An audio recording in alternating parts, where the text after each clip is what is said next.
Okay. Can you all hear me okay? That's a good start, isn't it? Okay. So it's a funny little light, so I bounce in and out, so I'm sorry about that. But thank you all for joining me in the middle of the day. I usually do these things at night, and it's just been a bit hard for me getting tired recently. So I thought I'm just going to hold it in the middle of the day and send it out as a recording. But if you're here, then you have the opportunity to chat to me as well and ask questions. So that's handy as well. But we're here because we're talking about anxiety in kids. So I held a talk about this recently in Forster. So I probably should start with a bit of an introduction about myself. But I'm Emma and I am a kinesiologist. I have been for the past 12 years. I fell into treating kids with anxiety because it's just what kept coming through the door. And it's led me on this path of understanding what's going on all different levels. So the beauty about kinesiology is that we look at all the different interactions of the body, and it's not just looking at the emotional control and being able to put systems in place for the anxiety. It's a little bit different. What we do is we try and figure out what's generating that anxious input to begin with.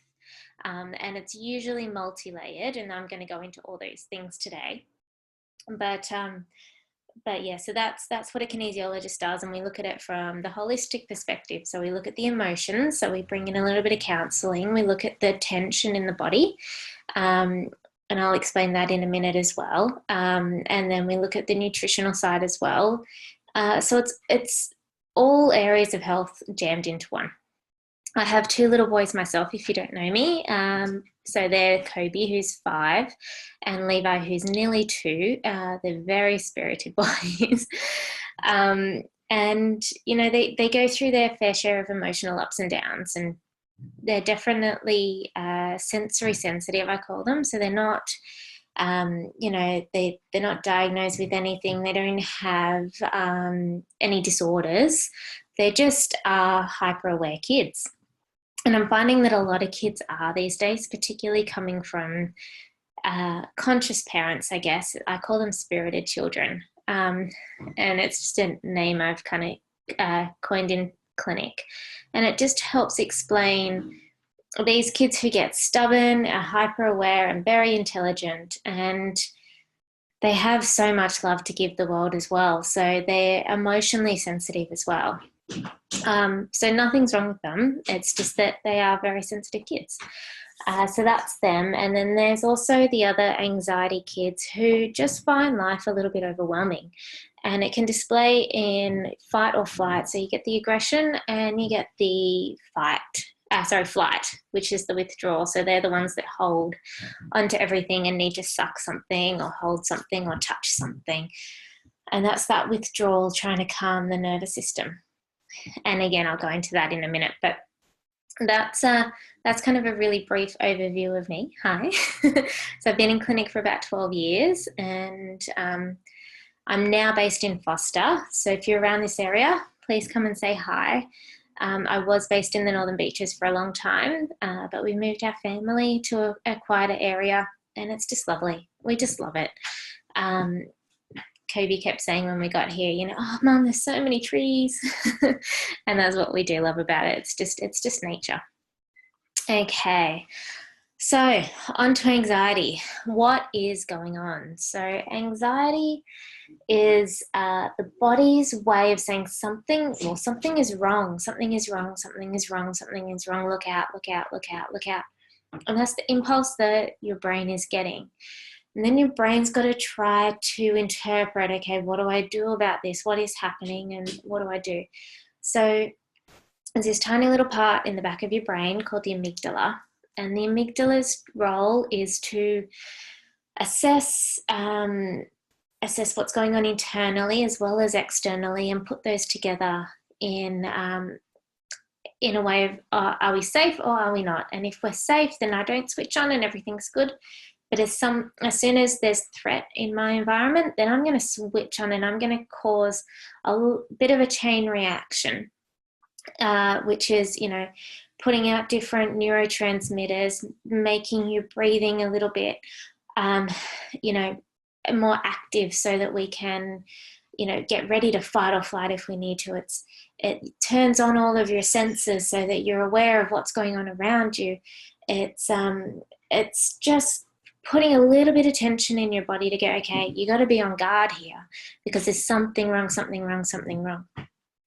Now, really useful when you actually need to survive, but the problem is that nowadays there's so much input coming in that the brain's then got to try and understand, okay, what's wrong, what's wrong, what's wrong? And you get the kids who are like, oh, maybe it's that. And then, oh, okay, that's now solved. Or maybe it's that. Oh, okay. Or they've got to now try and control everything because everything seems threatening. Or they get stomach pains because, you know, it's just that constant cortisol release. And so what actually happens a lot of the time is you get tense and tense and tense and tense. And if you imagine like a bucket, it's like all of these things are filling in the bucket. All of these, you know, these impulses that we have to watch out for, we have to watch out for. And it can be that we're kind of rolling along, just waiting, okay. And then all of a sudden the bucket becomes full and we can't hold all of this tension anymore. And so it's a meltdown, or it's aggression. So it's just like that tension that can't let go, and then it does, and then it explodes. So often what we see in kids is that we're seeing that tip of the iceberg of behavior, whereas there's all this underlying stuff going on underneath the surface where their body is on guard and their body is feeling threatened and their brain is feeling threatened. And so it's my job to try and understand why is that amygdala so active? And, you know, that's what I'm going to talk to you about today, because we can try and figure out, what that is. So one of the things that causes that amygdala to be active is a reflex. So it's the tension reflex that we get from birth. So if you've got an anxious child from birth, there's a reflex called the Moro, and it causes us to take that first breath. And it should integrate, but sometimes it doesn't, particularly if you've had a traumatic birth or a traumatic event in the first 2 years of life. It doesn't quite go away, and so the brain's always kind of switched on a bit too much and a bit too reactive, that amygdala. And it's needed when you're little because it helps us survive, and it helps us reach out for help when we need to, and it helps us cry, and it helps us get angry, and it helps us refuse things, and it helps us make all these first little steps. But the thing that causes that reflex to relax is the sucking of the boob and the palming.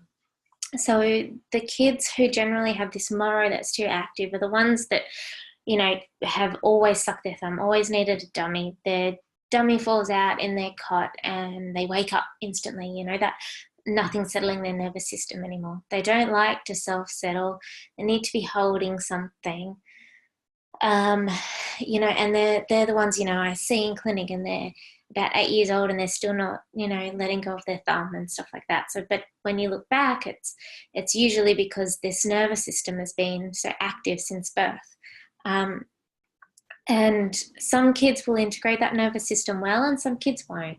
So if that is your child, and if you're feeling like that's your child, bring them in, or take them to a chiro or an OT or an osteo that works with primitive reflexes. Because when that's on, it actually, you know, when the amygdala is on, and this is the case in all anxiety, when this little part of the brain that feels threatened switches on, it actually dulls down all the other cognitive processes in the body, because, you know, that rest, that digest, that heal, that emotional processing, because you've got to be on guard. So those things go to the wayside. So you get a lot of learning difficulties, immune problems, stomach problems, sleep problems when that is switched on all the time. So they're kind of little things, you'll see they're the kids that have their adenoids and then tonsils and then adenoids and ear infections, and their immune system's always crashing, and they're constipated all the time. And, and that's kind of like you deal with all of that. But then, they get auditory processing issues or sensory processing issues, and then separation anxiety with them and stuff like that. So it's just because the nervous system has been switched on and hyper switched on since birth. And it's just a matter of teaching the body, okay, we're going to do this now. We're going to calm down a little bit. So again, go and see someone for the primitive reflexes for that, because it does lead into a lot of other things. So what else am I talking about? So anything that switches on this amygdala, we're looking at. So it's this part of, it's right under here. It's that, every animal has an amygdala, and it also leads to a heightened emotional response as well. So the kids that kind of go from 0 to 100 really fast have a very sensitive amygdala. So what we have to look at is, okay, what is that amygdala threatened by? So sometimes it's just that we're processing too much, or we got too much to process. So up here, this is just too overwhelmed. And so this has to kick in to kind of help the body out and help us move and help us not feel so overwhelmed. And then the kids, you kind of think they're rolling around fine until they're just not fine anymore. And it can be blown up about anything. So we're looking at, okay, what's going on in humans to cause that sensory overload? So I'm going to teach a little bit about the nervous system. So you've got two main kind of channels of your nervous system. So sorry, I'm just trying to get into the light a bit more here. Hello. So one of them is your parasympathetic nervous system, and that's the nervous system that is there to rest, digest, heal, detox, process emotions, process life. So it's our sleep, it's our calm, it's our relax. That's why we meditate. That's why we do yoga. That's why we talk to people. That's why and it's our breath out. And when our breath out is longer than our in-breath, then we're definitely in that parasympathetic nervous system. Then the other one is our sympathetic nervous system, and that's our process and go, we're processing in that we're learning, and there's input coming in, and we're activated, or we're going and we're running and we're doing, and we're, it's our yang, and the parasympathetic is our yin. But our yang is, we're active, we're doing, we're seeking, we're enjoying, it's our extroverted side. And the problem is that these days there's just not enough balance between those two. There's so much stimulation and so much going on that we don't go into that rest and digest and process and heal very often. So take mornings, for instance, many, many mornings that I hear of. It's you get up in the morning and it's switch on.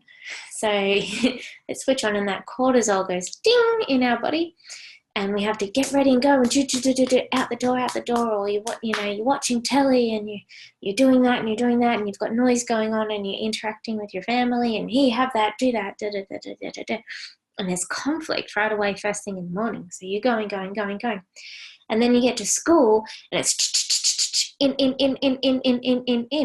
and then you've got after school.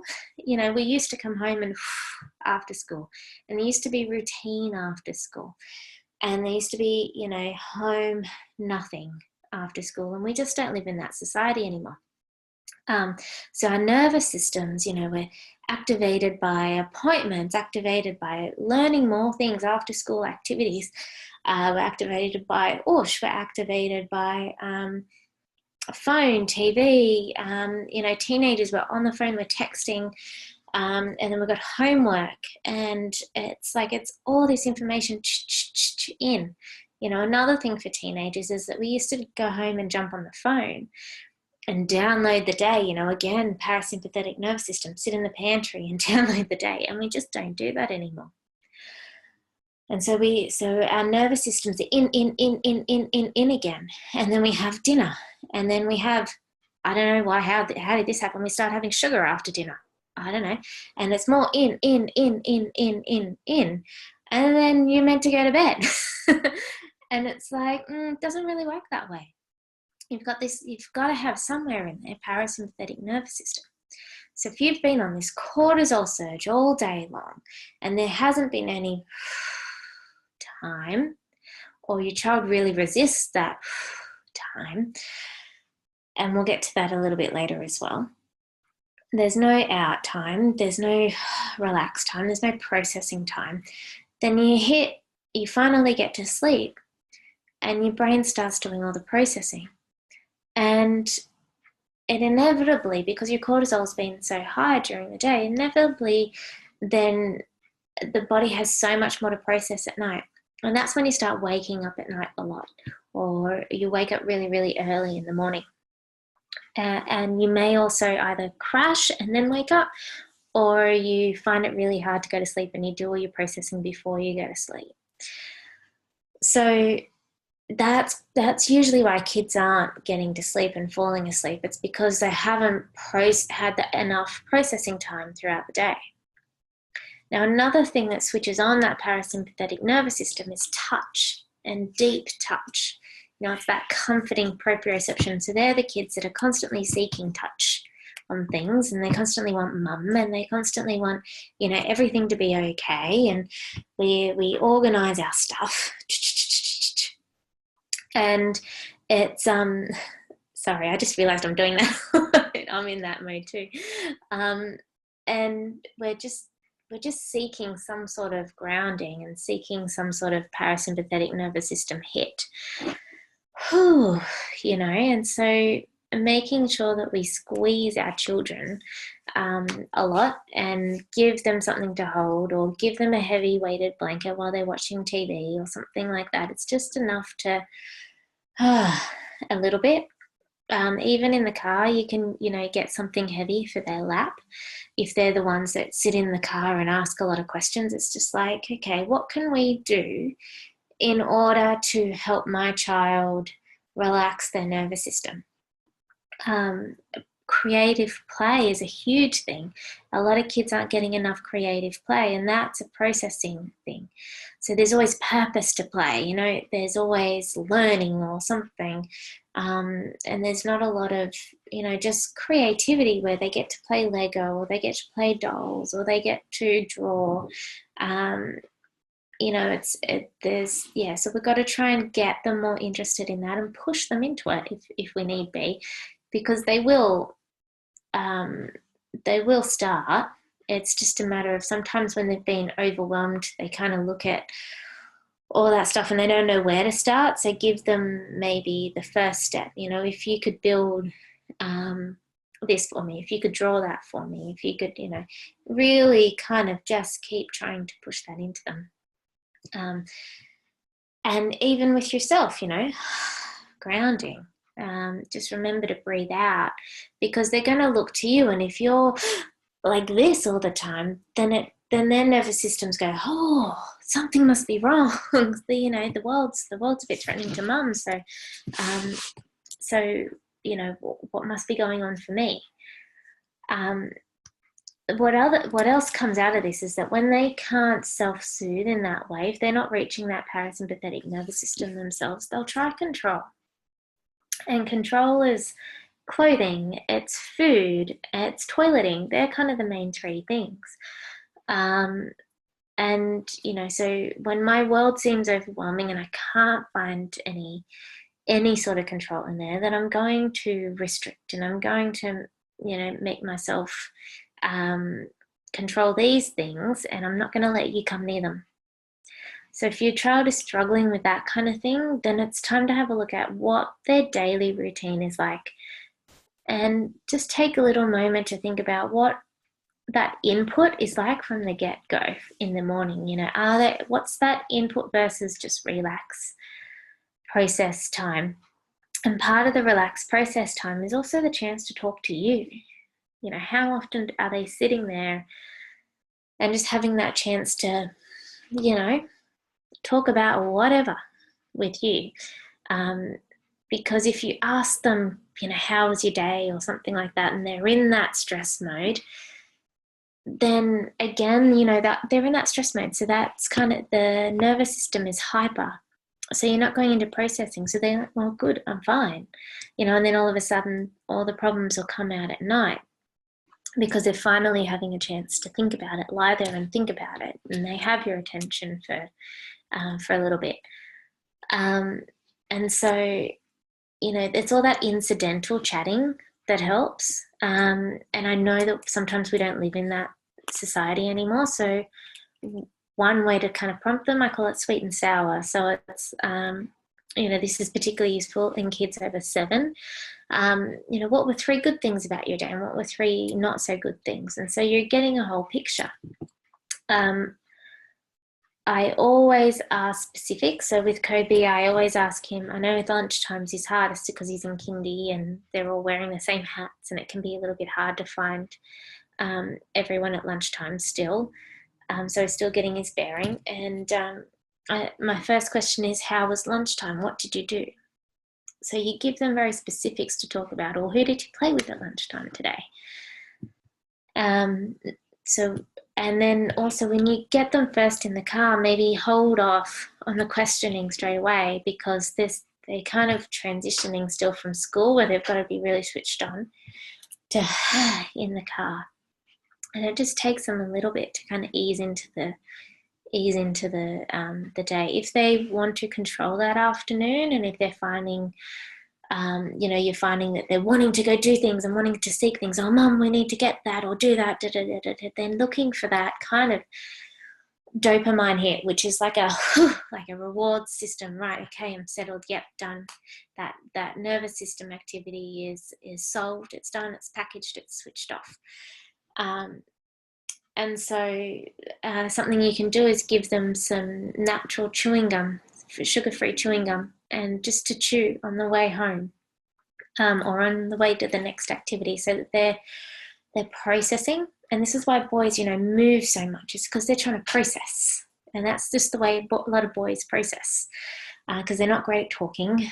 And or sometimes they but getting that specific emotional stuff out of them can be really hard. Whereas girls tend to be a little bit more open emotionally, or the yin kids versus the yang kids, I should say. So yin is the feminine, yang is the masculine energy. And so that's what we're looking at with this parasympathetic nervous system, sympathetic nervous system. So when you're not in that parasympathetic nervous system enough, then you get a hyper cortisol response, and that's that tension I was talking about, where you twist and you twist, or you fill up the bucket and you fill up the bucket and you fill up the bucket, and then you've got to reach an outlet somewhere, and so you fall apart, you melt down, you get aggressive. It's kind of depending on your child, which one is it going to go to, and sometimes it can be both in one. So it's really important to let that meltdown happen, because that's you know, that's that tension point. And if you don't let that tension point actually release, then you don't get all of the tension release. And so when we see a meltdown, or if we see that aggression, and we then enter in fight mode ourselves or enter in control ourselves, then you're only recreating tension, and you're proving to the child that they're not safe and okay. So you've got to have the meltdown in order to then, like, you'll see it like that after the meltdown. It's like, finally, I can reset. And if a child is, you know, tantruming for 45 minutes, 20 minutes, 45 minutes,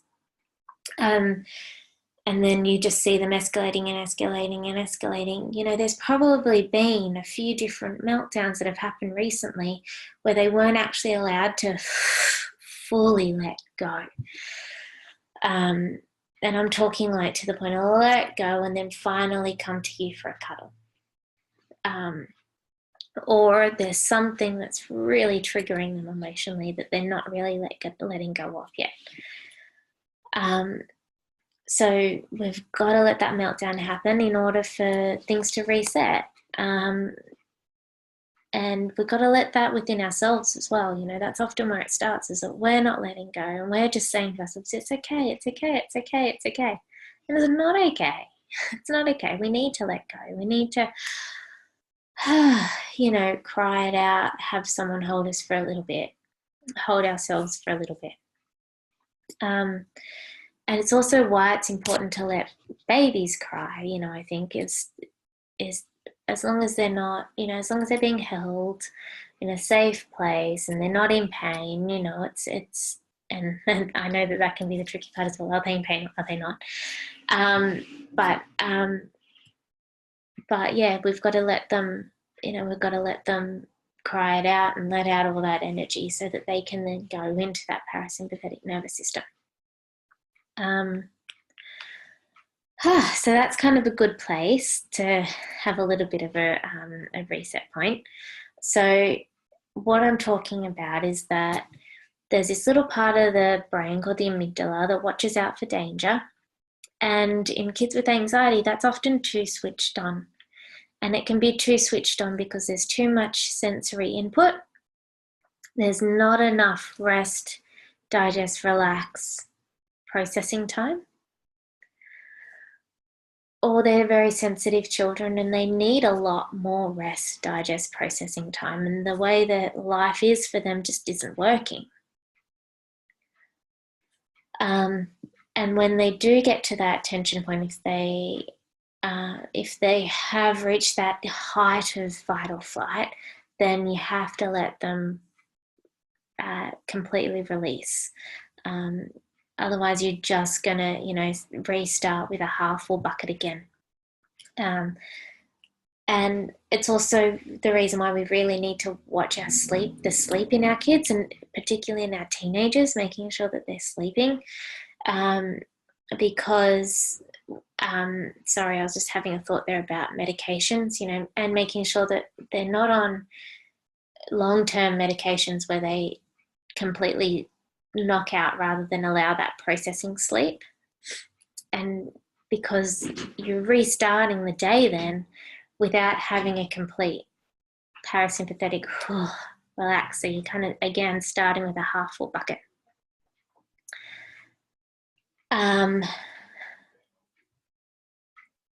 So are there any alternative ways to help teach kids to process other than screaming, crying, or melting down?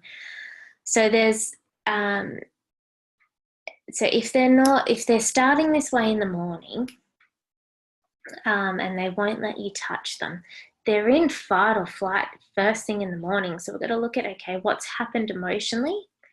You know, it can be days, weeks, months before. And why are they so tired in the mornings? So why are we reaching meltdown point in the morning? You know, what's not working for them? Are they having a sugar high and low really quickly in the morning? Are they not sleeping well enough? Are they deficient in any nutrients? That's the kind of thing that we're looking at then, if they're having these meltdowns first thing in the morning. Or they're fearful and something's threatening to them at school that they haven't spoken about. And so we need to then find the emotional cause. And so the emotional cause is, more often than not, you know, it's not so much that kids need their emotions solved, it's that they need to understand what they're feeling. So most kids don't actually understand what they're feeling, and most adults don't know what they're feeling either. And so a lot of the time when I'm working with kids, you can see this huge shift when you're just explaining to them what's going on. So you've got two sides of the brain. On one's your right side, which is your broader view of the world. It's where we kind of take in the whole of life, and that's our emotional connection to life. It's our relationships, and the left side is our logical step by step by step by step.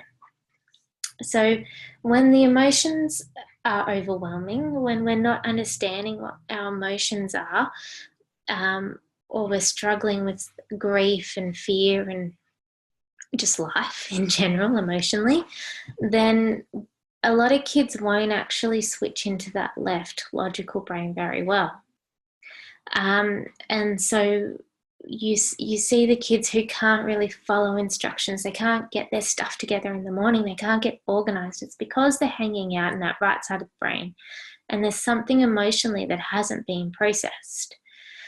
And so that can also be the cause in the mornings. If the mornings are meltdown time, there's something emotionally not going on, or there's something emotionally being triggered they're not feeling safe about. And it can be something as simple as just understanding what's going on emotionally, and having the space to talk about that. So, for instance, moving house can be a trigger for kids, and so it's explaining to them, and it can be really obvious stuff, but what they do is they can't understand this emotion I'm feeling, so I'm just going to hold it all in, and that's kind of the area that I stop in. And so it can be as simple as going, we've moved house, and you can go into why we moved house, or we can, but usually it's just that really logical, this is what's happened. And I can imagine that you're feeling sad and scared. And did you know you can feel happy and scared and sad all at the same time?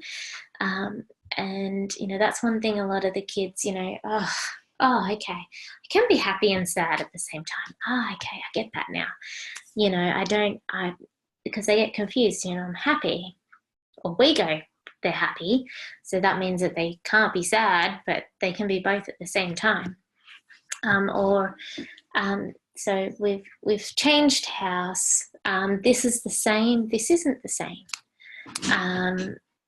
And I can imagine you feeling a bit sad because of that, and scared because of that, and happy because of that. And that's okay. Just letting them know that all emotions are okay. So when I was starting Kobe at school, it was really nice. We were lining up to get his uniform, and he said to me, "Mum, I'm really nervous." And I said, "That's okay. What happens when we're nervous?" And he goes, "Oh, you can be scared and you can be brave at the same time." And I said, "Yeah, you can be." So it's letting them know they don't need to get rid of that scared feeling, but they can choose to have another feeling at the same time. And sometimes they just need that verbalization of what exactly they're feeling. And you'll see kids on the table, you'll be like, "Oh, your best friend left school. That must be really hard, and you must be sad, and you must be excited to make new friends. And I can imagine that you're probably feeling a little bit lonely." And, quite often in kids who are about 8 or 9 years old, they'll then go, "Oh, yeah, that's what I'm feeling. I'm feeling a bit lonely." Oh, okay. And then they'll ask Mum, "Oh, what are we doing for dinner?" Or they'll just, "Oh, okay, right, we're done." And they'll go to walk out the door. With ASD kids, so the kids on the spectrum, that's often a big thing, as well as finding that source of what they're feeling and just verbalizing it for them. And just talking to kids about, what is it that you're feeling? That's okay to be feeling that. And if you need to, you can cry. If you need to, you can talk about it.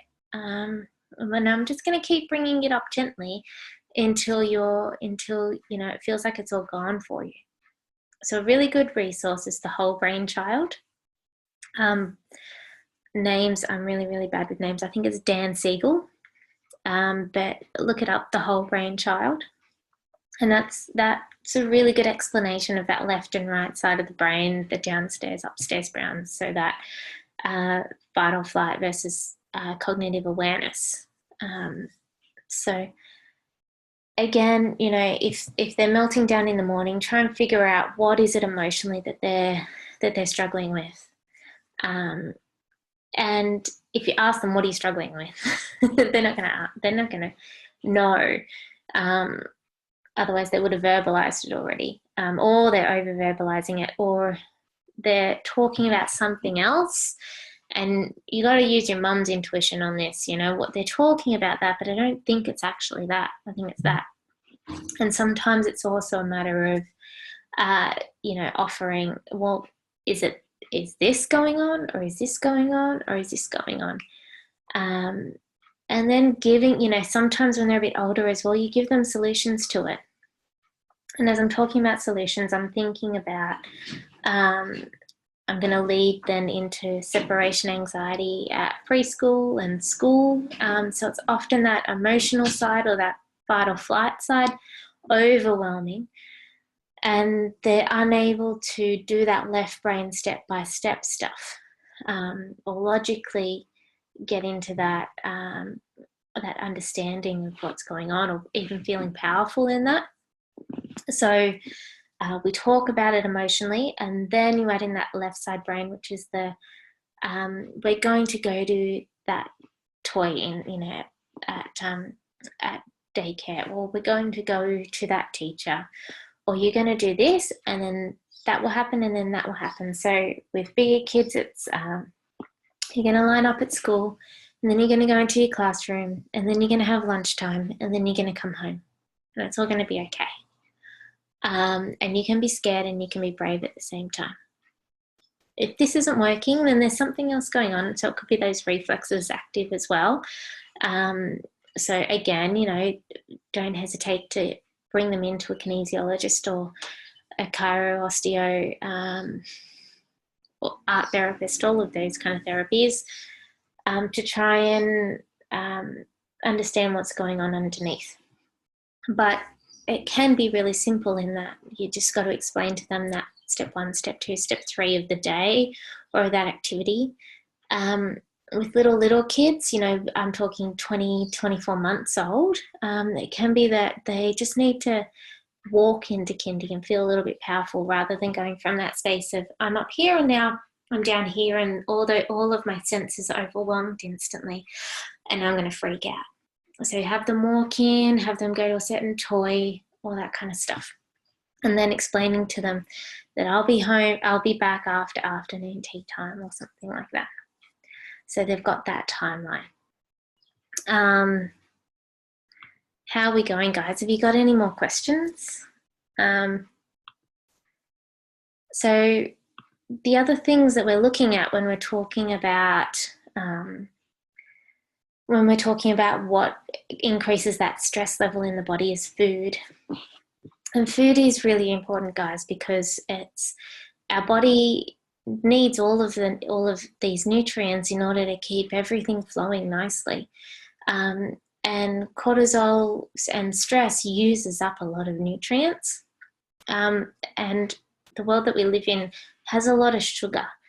And sugar increases our cortisol, and it also means that a lot of our kids, are eating too much beige.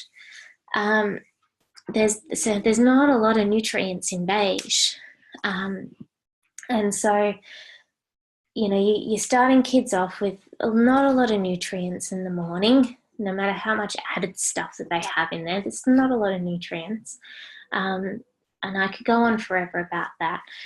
I do have a downloadable PDF as well in my on my website, so that has a lot of information about food and what is healthy and all that kind of stuff, and why things are healthy and not. But they're starting off with not a lot of protein, so there's not a lot of nutrients like zinc and B6 and B12 and magnesium in there, which helps make all of our neurotransmitters and our calm stuff, and it helps give us energy and everything like that. So a lot of the kids I see are actually malnutritioned. So they have food, or they've got very limited diets, and they're not getting a lot of variety, and they're not getting a lot of nice, healthy colors in their diet. So they're malnutritioned. And so because they're malnutrition, they have to rely on cortisol. And cortisol is our stress hormone, and it helps go. And so the cortisol triggers that amygdala in, and they go into meltdown really quick. So try not to start the day off with much beige. So I'm talking, most of the kids I see are on like Weet-Bix and milk. So you've got wheat, sugar, and milk, and it's the body's not great on all of that. So or Milo up and goes and all that kind of stuff. They're just not real food. So again, I've got on my website the healthy eating thing, but I give my boys ancient grain sourdough with avocado, or I cook mushrooms on that ancient grain sourdough. What else do we have? Buckwheat pancakes, sometimes in the morning, a porridge, oats, with lots of just colour in them. So I kind of add colour wherever: berries, fruit, chia seeds, flaxseed oil. It's nutrients, guys, and lots of nutrients. And if you start the day off with protein, then you're going to start the day off well. If you start the day with a sugar high and sugar low, then they're going to crash and they're going to get agitated and they're going to get angry.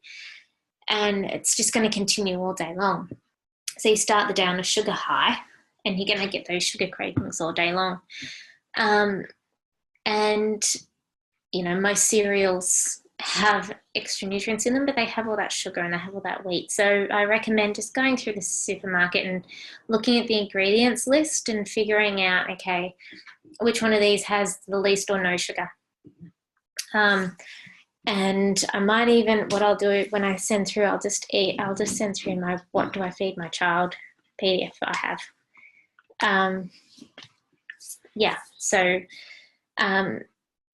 So we've got to find protein in the morning. If your child is getting really aggressive at school and fight or flighting from school, that can be a sign as well that their cortisol is really high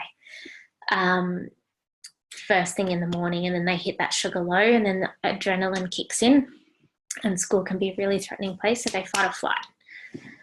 Or they get overwhelmed really quick because they're in that fight or flight mode.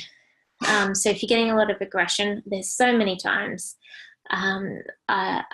all we've done for little boys is switch their diet and added more protein throughout the day, cut up sausage and carrot sticks and celery sticks for lunch, or making sure that they're getting a proper bread that has actual nutrients in it, like an ancient grain or sourdough, not the wheat or rye and anything like that. The body just doesn't do well on. Even the multigrain, it's wheat isn't fantastic for everyone. If we're only having it occasionally, then that's okay. But if we're having it 3 times a day, you're probably not doing that well on it. And so, just trying to switch it up. Again, I'll send through all the details, but if you can kind of try and get different stuff into them. So an acidic body, so one that's addicted to sugar, will crave more sugar. If your child is one of those ones that is really controlling what they eat, then you got to have that underlying look at, okay, why are they? What's the iceberg underneath the water? What else are they fearful of in life that's causing them to want to control that? So we deal with that first, and then we change the food slowly. But if you can start the morning off great, then the rest kind of flows, I tend to find. And the kids that don't eat their lunch, they usually don't eat it because they want to play. So try and make sure that if they're not waking up hungry at all, it's because they're too stressed from the get-go and they haven't had a good night's sleep. So, again, addressing that underlying thing.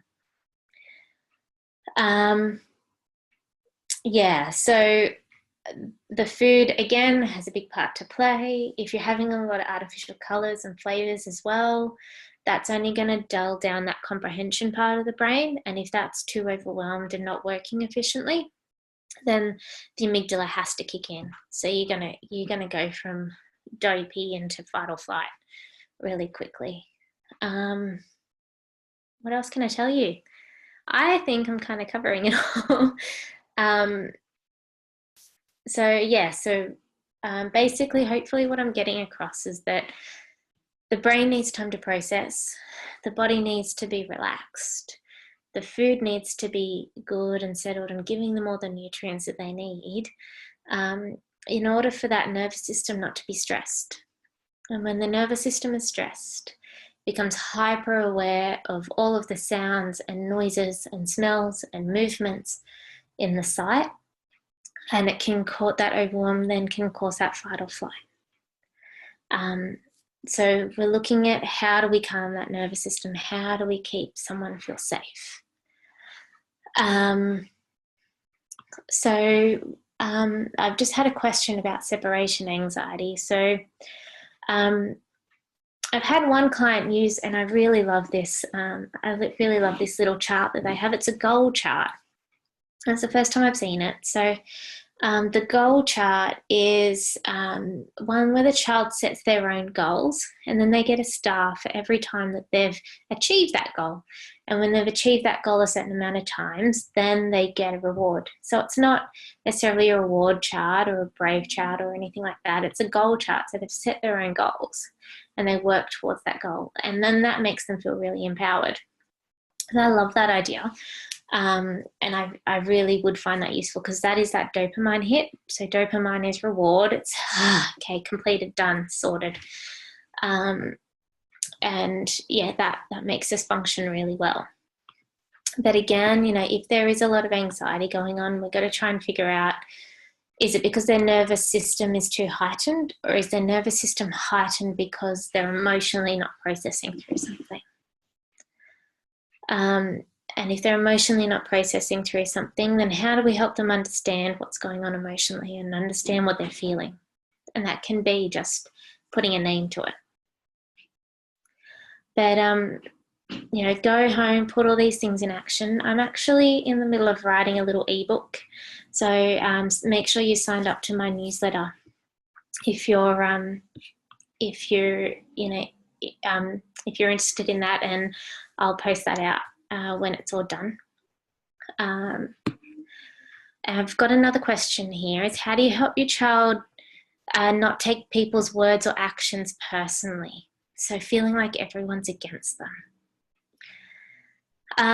So my answer with that is it's teaching them resilience to that. It's helping them understand why people, so understanding helps them feel empowered. So understanding that every human struggles in some way. And every human is, I'm kind of doing this overall age group. So it really does depend on your child's age. But if they understand that people aren't just mean, people are mean when they're angry or sad inside, they realize that it's not actually their fault. It's not always their fault. And that it helps externalize that. So, okay, they must be struggling with something. There's also probably a lot of other emotional stuff going underneath the surface. So self-talk is a big one there. So if your child is taking words and actions personally, I would guarantee that their self-talk isn't fantastic. And so they're hurting themselves, and then the hurt from the world is just compounding that, feeling like everyone's against them all of a sudden. And so we've got to try and figure out what's going on with their self-talk, why they're, and that would be age. I'd do different things for different ages there. But, make sure you book into someone and have a talk about self-worth and self-confidence and why their self-talk mightn't be that great. Is there something emotionally they're struggling with, a rejection or a loneliness or a hurt perhaps that's happened in the past that they maybe haven't emotionally processed yet? I hope that answers your question. Any other questions, guys, before we sign off? So I'm going to send this out as a recording, so please feel free to pass it on to everybody. And I'm in Forster, so come and see me here. And if you search for Kinesiologist wherever you are as well, and we are really lovely people generally, and we do look at things holistically, so I definitely recommend that. Yeah, so thank you guys, and thank you so much for joining me. And if you have any other questions, feel free to email me as well. But yeah, I just wanted to get out there today and connect. And I know it's such a huge topic for so many people.